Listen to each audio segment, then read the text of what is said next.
आज की इस डीप डाइव में ना हम एक बहुत ही दिलचस्प सिनेरियो से शुरुआत करने वाले हैं। जरा सोचिए कि एक बहुत ही एडवांस्ड एआई सिस्टम एक अस्पताल में काम कर रहा है। जो कि आजकल काफी आम होता जा रहा है। बिल्कुल।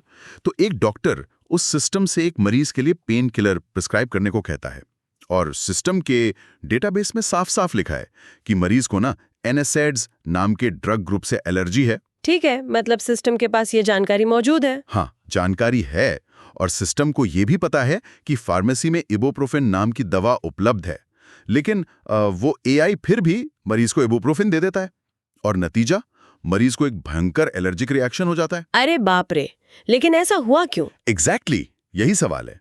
ऐसा इसलिए हुआ क्योंकि किसी भी प्रोग्रामर ने सिस्टम में सीधे तौर पर यह कोड नहीं लिखा था कि इबुप्रोफेन असल में एनएसएड क्लास का ही एक हिस्सा है। अच्छा, मतलब जानकारी टुकड़ों में थी। हाँ, उस एआई के पास सारा डेटा तो था, लेकिन उसे समझने का जो ज्ञान होना चाहिए था वो नहीं था। और आज की हमारी इस डीप डाइव का विषय ठीक यही है। हम आज ऑन्टोलॉजी और नॉलेज रिप्रेजेंटेशन की दुनिया को डिकोड करने वाले हैं। ये बहुत ही एक्साइटिंग टॉपिक है ना? और हमारा मिशन ये समझना है कि प्रोटीजे नाम का सॉफ्टवेयर और उसके रीजनर्स कैसे काम करते हैं। मतलब कैसे रॉ डेटा से छिपे हुए लॉजिक को बाहर निकाला जाता है, जो आज के एआई सिस्टम्स को एक डम कैलकुलेटर से एक असली सोचने वाली मशीन में बदल देता है। और मैं कहूंगी कि यही वो बिंदु है जहां कंप्यूटर साइंस का पूरा नजरिया बदल जाता है। मतलब अगर हम एसक्यूएल जैसे ट्रेडिशनल डेटाबेस की बात करें ना, जो रोज और कॉलम्स वाले होते हैं। हाँ, बिल्कुल वही। वहां डेटा बस रोज और कॉलम्स में रखा होता है। वो सिस्टम अपने आप में कुछ नहीं सोचता। आप जो पूछेंगे वो बस वही निकाल कर दे देगा। मतलब वो बस एक स्टोरेज है। एग्जैक्टली। लेकिन जब हम नॉलेज रिप्रेजेंटेशन और सिमेंटिक वेब की बात करते हैं ना, तो हम डेटा को सिर्फ स्टोर नहीं कर रहे हैं, हम उस डेटा के बीच के रिश्तों को, उनके रिलेशनशिप्स को भी डिफाइन कर रहे हैं। आज के समय में हमारे पास इंफॉर्मेशन तो बहुत है, लेकिन वो अलग अलग साइलोज में बिखरी हुई है। ऑन्टोलॉजी का काम है उस बिखरे हुए डेटा को एक स्मार्ट और लॉजिकल नेटवर्क में बदलना। ये मशीन को ये सिखाने के बारे में है कि दुनिया एक्चुअली काम कैसे करती है। तो ये बात तो साफ है कि हम सिर्फ एक और डेटाबेस मैनेजमेंट टूल की बात नहीं कर रहे हैं। हम मशीन को अर्थ समझना सिखा रहे हैं, उसकी मीनिंग समझना सिखा रहे हैं। बिल्कुल सही। अब इससे पहले कि हम इस तार्किक दिमाग के अंदर घुसें, हमें उस आर्किटेक्चर को समझना होगा जहां ये सब डिजाइन किया जाता है।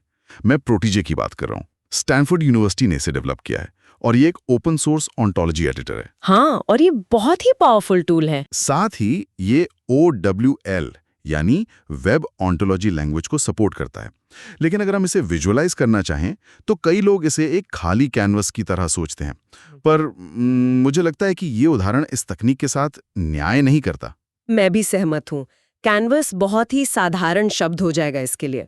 तो मतलब अगर हम ऑन्टोलॉजी को एक शहर के जोनिंग नियमों की तरह देखें ना, जैसे कि यहाँ सिर्फ रेजिडेंशियल बिल्डिंग बनेगी या अस्पताल के पास कोई केमिकल फैक्ट्री नहीं हो सकती। अच्छा, ये काफी अच्छा एनालॉजी है। तो प्रोटीजे वो ड्राफ्टिंग टेबल है जहां हम ये सख्त नियम तय करते हैं, और OWL वो कानूनी और लॉजिकल भाषा है जिसमें ये नियम लिखे जाते हैं। क्या ये सोचना ज्यादा सही होगा? ये जोनिंग कानूनों वाला उदाहरण एकदम परफेक्ट है, क्योंकि ऑन्टोलॉजी असल में कंस्ट्रेंट्स और नियमों का ही एक सेट है। जब हम कहते हैं कि प्रोटीजे एक ग्राफिकल इंटरफेस देता है, तो इसका मतलब है कि वो डेवलपर्स को उन जटिल नियमों को बिना किसी कंफ्यूजन के डिजाइन करने की ताकत देता है। और स्टैनफोर्ड का इसे ओपन सोर्स रखना ना, वो एक बहुत बड़ा मास्टर स्ट्रोक था। हाँ, क्योंकि अगर एक क्लोज्ड होता तो इतनी प्रोग्रेस नहीं होती। बिल्कुल। नॉलेज रिप्रेजेंटेशन किसी एक टेक जायंट कंपनी के बंद सर्वर तक सीमित नहीं रह सकता। सिमेंटिक वेब का सपना यही है कि इंटरनेट पर मौजूद सारा डेटा एक दूसरे से बात कर सके। अगर हर टेक कंपनी अपना क्लोज्ड सिस्टम बनाने लगेगी तो ये कभी संभव ही नहीं होगा। प्रोटीजे दुनिया भर के रिसर्चर्स को एक कॉमन स्टैंडर्ड पर काम करने का मौका देता है। और ये जो OWL है ना, ये कोई आम प्रोग्रामिंग लैंग्वेज नहीं है। तो ये किस तरह की लैंग्वेज है? ये फर्स्ट ऑर्डर लॉजिक पर आधारित है। इसका मतलब है कि इसमें लिखी गई हर बात को गणितीय रूप से साबित या खारिज किया जा सकता है। फर्स्ट ऑर्डर लॉजिक मतलब हम यहाँ इफ एल्स वाले जो साधारण कोड होते हैं उनसे बहुत आगे की बात कर रहे हैं। एग्जैक्टली, बहुत आगे की बात। ठीक है, तो हमने प्रोटीजे में अपने जोनिंग कानून बना लिए, हमने OWL का इस्तेमाल करके बहुत ही सख्त नियम लिख दिए कि दवाइयाँ क्या होती हैं और एलर्जी क्या होती है वगैरह। लेकिन अब एक बड़ी समस्या है, ये ऑन्टोलॉजी मतलब ये पूरा मैप अपने आप में कुछ नहीं कर सकता। ये बस नियमों की एक बहुत ही एडवांस डिक्शनरी बन के रह गया है। बिल्कुल, ये एक स्टैटिक मॉडल है अभी। तो इसे सोचने की ताकत कैसे मिलती है? यहीं पर एंट्री होती है रीजनर्स की। अगर हम जोनिंग वाले उदाहरण को ही आगे बढ़ाएं, तो रीजनर वो म्युनिसिपैलिटी का बिल्डिंग इंस्पेक्टर है जो वास्तव में जाकर देखता है कि क्या किसी ने रेजिडेंशियल इलाके में चुपचाप कोई कमर्शियल बिल्डिंग तो नहीं खड़ी कर दी है। एकदम सटीक। रीजनर वो इंजन है जो आपके बनाए गए स्थिर मॉडल में जान फूंक देता है। वो एक ऑटोमेटेड टूल है जो आपकी ऑन्टोलॉजी के नियमों को पढ़ता है और डेटा पर लॉजिकल डिडक्शन अप्लाई करता है। अच्छा, मतलब वो इंस्पेक्टर की तरह ही चेकिंग करता है। हाँ, और चूंकि हर ऑन्टोलॉजी का दायरा और जटिलता अलग-अलग होती है ना, इसलिए रीजनर्स भी मुख्य रूप से 3 अलग-अलग आर्किटेक्चर में आते हैं। ओके। पहला है डिस्क्रिप्शन लॉजिक्स या DL रीजनर्स, दूसरा है रूल बेस्ड रीजनर्स और तीसरा है हाइब्रिड रीजनर्स। और यहीं पर मुझे हमेशा थोड़ा कंफ्यूजन होता है और मुझे यकीन है कि कई सिस्टम आर्किटेक्ट्स को भी होता होगा। किस बात को लेकर? मतलब हम इतने सारे अलग-अलग प्रकार के रीजनर्स क्यों बना रहे हैं? मेरा सवाल यह है कि अगर DL रीजनर सबसे ज्यादा जटिल और पावरफुल है या फिर हाइब्रिड रीजनर दोनों का काम कर सकता है, तो क्या हम बस एक ही सुपर रीजनर का इस्तेमाल नहीं कर सकते? मैं समझ रही हूँ आप क्या कह रहे हैं। ये तो ऐसा है कि मेरे पास एक बहुत ही एडवांस स्मार्टफोन है, फिर भी मैं एक अलग से कैलकुलेटर लेके क्यों घूमूं? हम चीजों को इतना जटिल क्यों बना रहे हैं? ये एक बहुत ही वाजिब सवाल है और मैं बताती हूँ इसका जवाब। कंप्यूटेशनल कॉम्प्लेक्सिटी यानी गणना की जटिलता में छिपा है। अच्छा। देखिए, जब आप एक DL रीजनर का इस्तेमाल करते हैं तो वो टैब्ल्यू एल्गोरिदम जैसी बहुत ही भारी गणितीय प्रक्रियाओं का उपयोग करता है। यह ऑन्टोलॉजी के हर एक रिश्ते और हर एक नियम को हर संभव स्थिति के लिए चेक करता है। बाप रे, ये तो बहुत प्रोसेस हैवी होगा। बिल्कुल, अगर आपका नॉलेज बेस बहुत बड़ा है तो DL रीजनर को एक साधारण सा सवाल हल करने में घंटों लग सकते हैं। कंप्यूटर साइंस में हम इसे एक्सपोनेंशियल टाइम कॉम्प्लेक्सिटी कहते हैं। अच्छा, मतलब मशीन इतना ज्यादा गहराई में सोचने लगती है कि वो हर एक पॉसिबिलिटी को कैलकुलेट करने के चक्कर में फ्रीज हो सकती है। एकदम सही पकड़े हैं। मशीन ये सुनिश्चित करना चाहती है कि कोई भी लॉजिकल लूप छूट न जाए। इसके विपरीत जो रूल बेस्ड रीजनर्स होते हैं ना, वो बहुत ही फॉरवर्ड चेनिंग या बैकवर्ड चेनिंग तरीके से काम करते हैं। ये फॉरवर्ड चेनिंग क्या होता है? वे IF10 वाले सीधे नियमों को पकड़ते हैं। फॉरवर्ड चेनिंग का मतलब है कि वे उपलब्ध डेटा से शुरू करते हैं और तब तक नियम लगाते हैं जब तक कोई नया निष्कर्ष न निकल आए। जैसे अगर कोई इंसान है तो? हाँ, जैसे अगर X एक इंसान है और Y जो है वो X की माता है, तो Y भी इंसान होगी। ये प्रोसेस बहुत तेज है। अरे वाह, ये तो काफी फास्ट काम करेगा। हाँ, तो अगर आपको एक रियल टाइम AI चैटबॉट बनाना है जिसे तुरंत जवाब देना है और जहां लॉजिक बहुत ज्यादा उलझा हुआ नहीं है, तो आप रूल बेस्ड रीजनर चुनेंगे। समझ गया। तो ये बात सिर्फ पावर की नहीं है, बल्कि परफॉर्मेंस और एफिशिएंसी के ट्रेड ऑफ की है। ठीक कहा। और जो तीसरे थे ना हाइब्रिड रीजनर्स, वो इन दोनों के बीच का एक ब्रिज है। वे डेटा के उस हिस्से को रूल बेस्ड तरीके से प्रोसेस करते हैं जो सीधा है, और जहां बहुत गहरा लॉजिक चाहिए वहां DL का इस्तेमाल करते हैं। मतलब आपको हमेशा अपने सिस्टम की आवश्यकता के हिसाब से सही टूल चुनना होगा। बिल्कुल। ये बहुत ही शानदार नजरिया है। अब मुझे समझ आ रहा है कि हम सिर्फ सॉफ्टवेयर की फीचर्स की बात नहीं कर रहे हैं, बल्कि हम ये तय कर रहे हैं कि हमारा AI सिस्टम किस तरह से सोचेगा। एग्जैक्टली। अब जरा इस सोचने की प्रक्रिया के नतीजों पर आते हैं। जब ये इंस्पेक्टर यानी रीजनर ऑन्टोलॉजी में काम करना शुरू करता है, तो वास्तव में क्या होता है?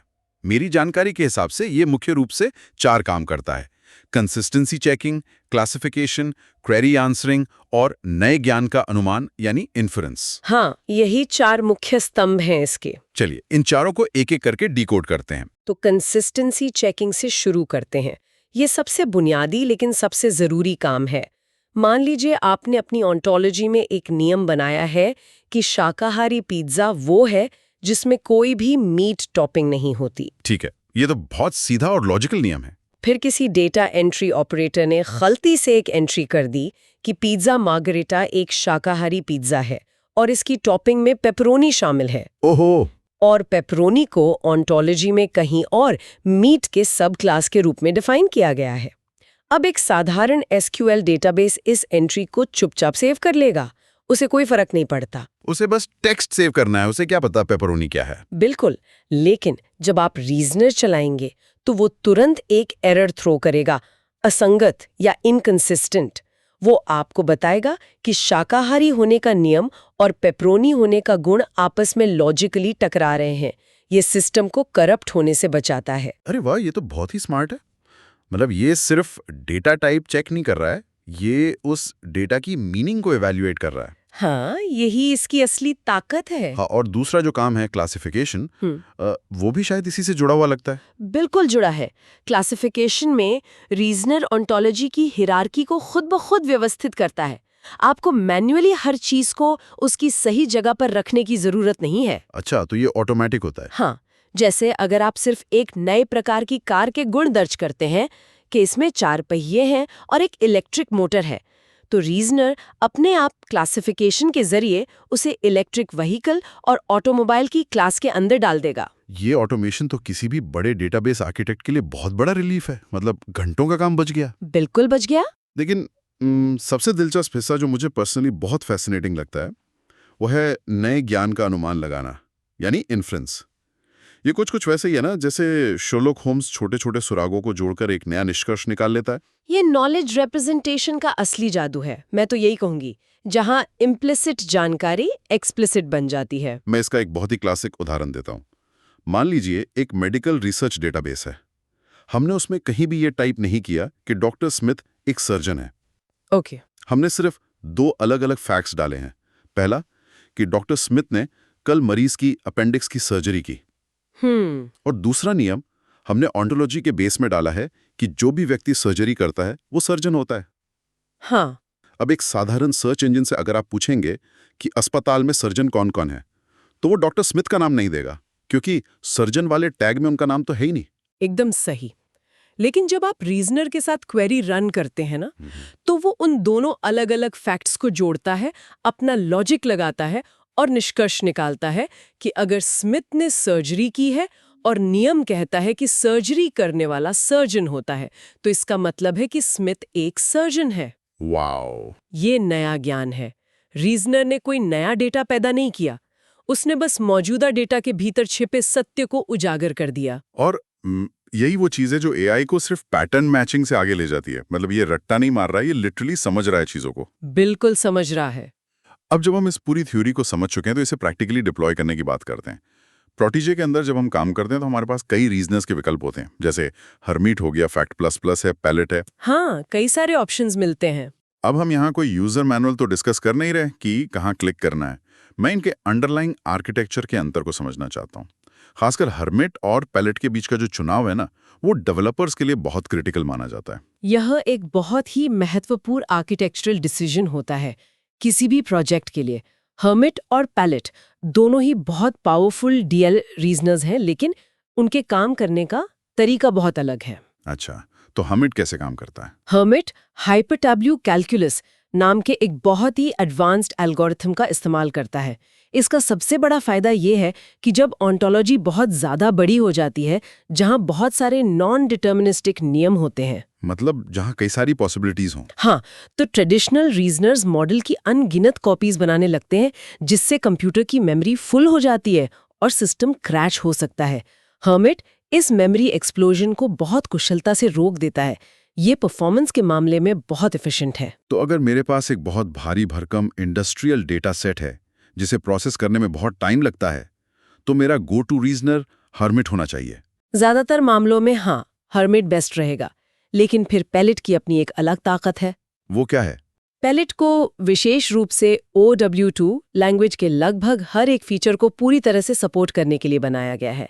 इसमें कस्टम डेटा टाइप्स और यूजर डिफाइंड रूल्स को प्रोसेस करने की क्षमता है, जो शायद हर्मिट में उतनी गहराई से काम ना करे। अच्छा, मतलब अगर कुछ बहुत ही स्पेसिफिक रूल हैं। हाँ, अगर आपने अपनी ऑन्टोलॉजी में बहुत ही स्पेसिफिक न्यूमेरिकल रेंज या कस्टम प्रॉपर्टीज डिफाइन की हैं, तो पैलेट उसे बहुत अच्छे से हैंडल करता है। तो ये बात सिर्फ कंफ्यूजन की नहीं है, ये तो एक सॉफ्टवेयर इंजीनियर के तौर पर यह तय करना है कि आपके प्रोजेक्ट की सबसे बड़ी जरूरत क्या है। एग्जैक्टली। क्या आप रॉ प्रोसेसिंग स्पीड और मेमोरी मैनेजमेंट चाहते हैं तो हर्मिट की तरफ जाइए, या फिर आपने OWL2 के सारे अत्याधुनिक फीचर्स का इस्तेमाल करके एक बहुत ही डिटेल्ड ऑन्टोलॉजी बनाई है और आप चाहते हैं कि हर एक नियम एकदम बारीकी से प्रोसेस हो, तो पैलेट आपका रास्ता है। ये डेवलपर्स को उनके सिस्टम पर पूरा नियंत्रण देता है। बिल्कुल। और जब आप एंटरप्राइज लेवल के एआई सिस्टम बना रहे होते हैं ना, तो आपको ये नियंत्रण चाहिए ही होता है। एक one size fits all approach यहाँ काम नहीं करती। लेकिन इतनी सारी अच्छी बातों के बावजूद रियल वर्ल्ड में जब हम इन सिस्टम्स को डिप्लॉय करते हैं तो कोई भी चीज बिना रुकावट के तो नहीं चलती। बिल्कुल नहीं, परेशानियां तो आती हैं। तो इस तार्किक प्रणाली में सबसे बड़ी अड़चनें क्या आती हैं और एक डेवलपर के तौर पर उन्हें कैसे संभाला जाए? मुझे लगता है कि सबसे बड़ी चुनौती जो सामने आती है वो है लॉन्ग रीजनिंग टाइम्स, यानी गणना में लगने वाला बहुत ज्यादा समय। हाँ, और मैं बता दूं कि ये कोई छोटी मोटी चुनौती नहीं है। जैसा कि हमने एक्सपोनेंशियल टाइम कॉम्प्लेक्सिटी की बात की थी, कभी एक रीजनर घंटों तक अटका रह सकता है। बाप रे, घंटों तक? हाँ, इस समस्या को पार करने का सबसे अच्छा तरीका है ऑन्टोलॉजी डिजाइन का ऑप्टिमाइजेशन करना। कई बार डेवलपर्स ऐसे एक्सियोम्स या नियम लिख देते हैं जो लॉजिकली तो सही होते हैं, लेकिन कंप्यूटेशनली बहुत महंगे होते हैं। जैसे कि कोई अनावश्यक लूप बना देना या बहुत ज्यादा नेस्टेड नियम लिख देना। बिल्कुल वही। आपको अपनी ऑन्टोलॉजी को मॉड्यूलर रखना चाहिए, मतलब पूरी दुनिया के ज्ञान को एक ही ऑन्टोलॉजी में ठूसने के बजाय उसे छोटे और डोमेन स्पेसिफिक हिस्सों में बांटें। और अगर फिर भी समय लग रहा है ना, तो आपको ये सोचना होगा कि क्या आपको सच में एक डीएल रीजनर की जरूरत है। और एक और बड़ी समस्या होती है इनकंसिस्टेंट रिजल्ट्स की। मतलब आप उम्मीद कर रहे हैं कि सिस्टम आपको कोई नया ज्ञान निकाल कर देगा और वो आपको एक लंबी लिस्ट थमा देता है। हाँ, ये अक्सर तब होता है जब ऑन्टोलॉजी के नियमों में कोई गहरा विरोधाभास छिपा हो। इसका समाधान डीबगिंग है। प्रोटीजे में इसके लिए कुछ होता है क्या? हाँ, प्रोटीजे में ऐसे इनबिल्ट टूल्स होते हैं जो आपको ठीक बताते हैं कि कौन से दो नियम आपस में टकरा रहे हैं। आपको उन नियमों की सावधानीपूर्वक समीक्षा करनी होती है। ये एक इटरेटिव प्रोसेस है। इटरेटिव प्रोसेस मतलब बार-बार करना पड़ता है? हाँ, आप नियम बनाते हैं, फिर रीजनर चलाते हैं, फिर लॉजिकल एरर सॉल्व करते हैं और फिर से रीजनर चलाते हैं। लेकिन इस इटरेटिव प्रोसेस को सुनकर मेरे मन में एक सवाल उठ रहा है। मैं यहाँ थोड़ा डेविल्स एडवोकेट बनना चाहता हूँ। बताइए, क्या सवाल है? अगर इस पूरे प्रोसेस में इतना समय लगता है, अगर हमें बार-बार ऑन्टोलॉजी को ऑप्टिमाइज करना है, डीबग करना है, सही रीजनर चुनना है, तो क्या हमें हर एक नॉलेज ग्राफ के लिए रीजनर का इस्तेमाल करना ही चाहिए? क्या कभी-कभी इन झंझटों को छोड़कर सीधे अपने डेटाबेस से काम चलाना बेहतर नहीं है? का सीधा सा जवाब है नहीं। हर जगह रीजनर अनिवार्य नहीं है। अच्छा। हाँ, अगर आपका डोमेन बहुत ही सरल है, जैसे कि आप सिर्फ एक फ्लैट प्रोडक्ट कैटलॉग बना रहे हैं जहां कोई कॉम्प्लेक्स रिलेशनशिप नहीं है, तो रीजनर का इस्तेमाल ओवरकिल हो सकता है। मतलब वहां जरूरत से ज्यादा मेहनत हो जाएगी। बिल्कुल। वहां आप बिना रीजनर के भी प्रोटीजे को एक स्ट्रक्चर्ड डिक्शनरी बनाने के लिए इस्तेमाल कर सकते हैं। तो मतलब हम इसे छोड़ भी सकते हैं? लेकिन जरा रुकिए। हाँ, बताइए। अगर आप किसी कॉम्प्लेक्स डोमेन में काम कर रहे हैं, जैसे कि बायोमेडिकल रिसर्च हो गया, ऑटोनोमस ड्राइविंग है या लीगल एआई है, और आप समय बचाने के लिए रीजनर को छोड़ देते हैं, तो आप एक बहुत ही खतरनाक समझौता कर रहे हैं। आप अपने सिस्टम की लॉजिकल गारंटी को खत्म कर रहे हैं। अरे बाप रे, ये तो वही अस्पताल वाले एआई का उदाहरण हो गया जिससे हमने शुरुआत की थी। एग्जैक्टली। जहां सिस्टम ने मरीज की जान जोखिम में डाल दी क्योंकि उसे पता ही नहीं था कि इबुप्रोफेन एक एनएसएड है। बिल्कुल। अगर मान लीजिए ऑटोनोमस कार के सिस्टम में ये विरोधाभास है कि रुकावट आने पर ब्रेक लगाओ, और किसी दूसरे नियम की वजह से वो सड़क पर पड़ी छाया को रुकावट मान ले, ओहो। और कोई रीजनर ना हो जो डिप्लॉयमेंट से पहले इस लॉजिकल क्लैश को पकड़ सके, तो नतीजे बहुत बुरे हो सकते हैं। रीजनर कोई अतिरिक्त झंझट नहीं है, ये क्वालिटी एश्योरेंस और सेफ्टी का सबसे अहम टूल है। आप थोड़ी सी गति के चक्कर में सटीकता और सुरक्षा से समझौता नहीं कर सकते। ये बहुत ही शक्तिशाली पॉइंट है। गति और सटीकता का ट्रेड ऑफ सिर्फ एक टेक्निकल डिसीजन नहीं है, ये सिस्टम की विश्वसनीयता तय करता है। तो चलिए अब तक की इस पूरी गहन चर्चा को एक फ्रेम में लाने की कोशिश करते हैं। बिल्कुल। आज हमने देखा कि ट्रेडिशनल डेटाबेस और सिमेंटिक वेब के बीच का अंतर सिर्फ टेक्नोलॉजी का नहीं बल्कि अंडरस्टैंडिंग का है। सही कहा, अंडरस्टैंडिंग बहुत जरूरी है। आर्टिकल भाषा है जो सुनिश्चित करती है कि ये समझ हवा हवाई ना हो बल्कि फर्स्ट ऑर्डर लॉजिक पर टिकी हो। लेकिन इस पूरी कहानी के असली हीरो हमारे रीजनर्स रहे, चाहे वो हमीट हो या पैलेट। वे सिर्फ सॉफ्टवेयर की फीचर नहीं है, वे इंजन ऑफ इन्फ्रेंस हैं, जो इस कच्चे और स्थिर डेटाबेस को एक डायनामिक सोचने वाली प्रणाली में बदल देते हैं। बिल्कुल सही। वे कंसिस्टेंसी चेक करते हैं, डेटा को क्लासिफाई करते हैं और सबसे महत्वपूर्ण, वे डेटा के बीच मौजूद उस अदृश्य ज्ञान को बाहर खींच लाते हैं जो किसी ने एक्सप्लिसिट रूप से नहीं लिखा था। और यही वो चीज़ है जो कल के एआई सिस्टम्स को आज के एआई से अलग करेगी। मतलब आज हम लार्ज लैंग्वेज मॉडल्स यानी एलएलएम्स की बहुत बात करते हैं, जो बहुत अच्छा बोलते हैं लेकिन अक्सर हैलुसिनेट करते हैं। हाँ, वो गलत जानकारी को भी कॉन्फिडेंस के साथ सच बता देते हैं। क्यों? क्योंकि उनके पास प्रोटेजे और रीजनर्स जैसा कोई सख्त लॉजिकल फाउंडेशन नहीं होता। जब भविष्य में मशीन लर्निंग के पैटर्न मैचिंग को ऑन्टोलॉजी और रीजनर्स के इस लॉजिकल डिडक्शन के साथ मिला दिया जाएगा ना, तब जाकर हमें सही मायनों में एक रिलायबल और सेफ एआई मिलेगा। ये एक बहुत ही एक्साइटिंग विजन है, लेकिन इस चर्चा को खत्म करने से पहले एक ऐसा विचार है जो मेरे दिमाग में अटक गया है। बताइए क्या विचार है? हमने बात की कि कैसे रीजनर्स एक तय ऑन्टोलॉजी के अंदर एकदम परफेक्शन के साथ लॉजिक लगाते हैं। अब जरा सोचिए, आज दुनिया में अलग अलग बड़ी टेक कंपनियां अपने अपने नॉलेज ग्राफ बना रहे हैं। मान लीजिए कंपनी ए की ऑन्टोलॉजी का लॉजिक बिल्कुल परफेक्ट है और कंपनी बी की ऑन्टोलॉजी का लॉजिक भी अपने आप में परफेक्ट है। ठीक है, दोनों अपनी जगह सही है। लेकिन उन दोनों का दुनिया को देखने का जो बुनियादी नजरिया है, उनका बेस आर्किटेक्चर एक दूसरे से बिल्कुल अलग है। कल को अगर हमें इंटरनेट के लेवल पर यानी ग्लोबल सिमेंटिक वेब के लिए इन दोनों परफेक्ट लेकिन अलग अलग ऑन्टोलॉजीज को आपस में मर्ज करना पड़ा, तो क्या होगा? ओहो, ये तो एक तरह का ऑन्टोलॉजिकल कोलिजन हो जाएगा। मतलब दो अलग अलग सच आपस में टकराएंगे। बिल्कुल। क्या हमारे रीजनर्स इतने एडवांस हो पाएंगे कि वे दो अलग अलग लॉजिकल दुनियाओं के बीच का पुल बन सकें, या फिर पूरा सिस्टम एक अनंत इनकंसिस्टेंसी लूप में फंसकर क्रैश हो जाएगा? ये तो बहुत ही गहरा सवाल है। क्या हम कभी पूरे इंटरनेट के लिए एक यूनिवर्सल थ्योरी ऑफ एवरीथिंग जैसी सिंगल ऑन्टोलॉजी बना पाएंगे, या इंसानी ज्ञान हमेशा ऐसे ही अलग अलग टुकड़ों में रहेगा? ये एक ऐसा सवाल है जो नॉलेज रिप्रेजेंटेशन के भविष्य को तय करेगा। और इसी सवाल के साथ हम आज की इस डीप डाइव को यहीं समाप्त करते हैं। लॉजिक को डिकोड करते रहिए और डेटा के पीछे छिपे असली ज्ञान को खोजते रहिए।